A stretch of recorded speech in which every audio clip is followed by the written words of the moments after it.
River flows in you. Is this classical music? Is neoclassical music classical music? Many classical musicians believe that what they do is everything.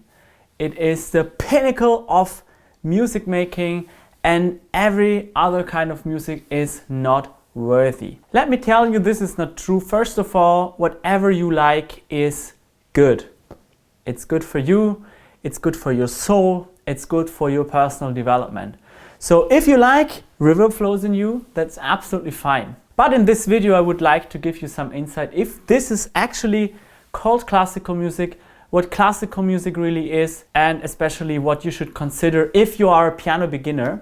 Because I've been talking to many beginners in the last weeks who have contacted me and asked me, hey Aaron, how do you coordinate your hands? How do you manage to keep your rhythm? How do you actually choose the right pieces? And in this video I'm going to give you some insights on this. You know, classical music usually is everything that is like somewhere between 1500 and 20th century, 21st century. And yeah, depending on the definition, there's also within classical music, there are different styles. There's Baroque music, there's classical music, there's Romantic music, there is Impressionistic music, Expressionistic music, and all different kinds of genres. And what is today called neoclassical music is something that is instrumental. Yeah, there is usually just a piano or a piano and a violin, and it also uses common harmonies that we use also in classical music. But it is more or less repetitive. So it has like some melodies that are really easy to distinguish, easy to memorize. And that's why they are so popular, because many people can actually, you know, remember them and also sing along with it or just feel good with it. And classical music in the traditional way, you know, all these compositions by Mozart, by Beethoven, Chopin, and all these composers are usually constructed more in a way that they kind of develop. So they have a lot of like harmonic changes, they have changes in their form.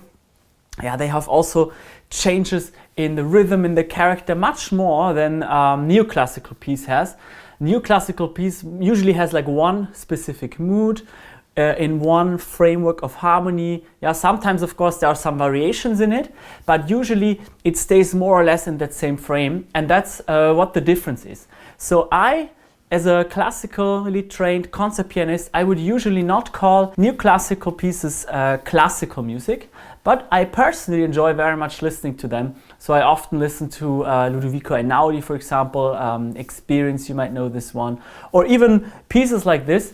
And many of my colleagues will probably now hate me for this, hate me for saying this, that I allow myself to actually express that.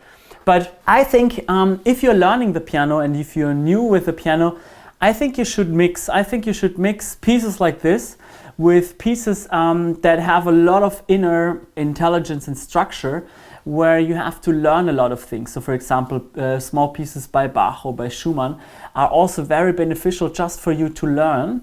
Even if you later want to play more like popular music or neoclassical music, it would always be beneficial to at least like adapt a little bit and also learn one or two pieces at a time with classical music. But I find it amazingly cool if you actually like this music, and if you also want to take the first steps on this. I was also considering, you know, to actually produce some little videos on how to play these pieces, because they're actually really, really important and they're so famous. So it's very, very important to just understand how they work. And this is actually, I just wanted to share this with you because it's my thoughts on neoclassical music. What I personally don't like so much is if neoclassical artists frame themselves as classical artists, because it's just a simply different genre, right? It's like rock music is not the same as jazz music, for example, yeah. And you would also not like if like one musician just calls to call themselves another thing because they would like be more respected or something like that. I think that's really nonsense. I think musicians should yeah, just be honest about what kind of music they do and what kind of music they like. As I myself, I'm very honest that I like this music, but I wouldn't call it core classical music. It's both valid and it's both something that you should also learn as a piano beginner, but that's actually what I just wanted to share here.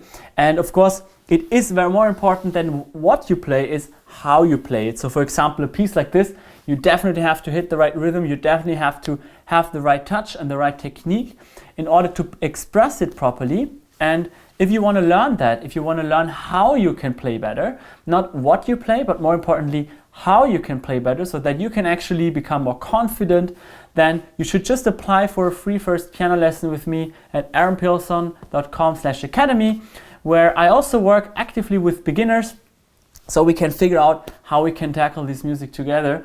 And yeah, that being said, thank you for watching this YouTube channel. Don't forget to like and subscribe to the channel, because we have many viewers here that haven't subscribed to the channel yet, and you would just do us a great favor if you can spread this community, because it's just a great thing that more and more people actually learn to play the piano themselves. And I wish you a great day and a great week wherever you are, and see you again very soon in the next video. Bye bye.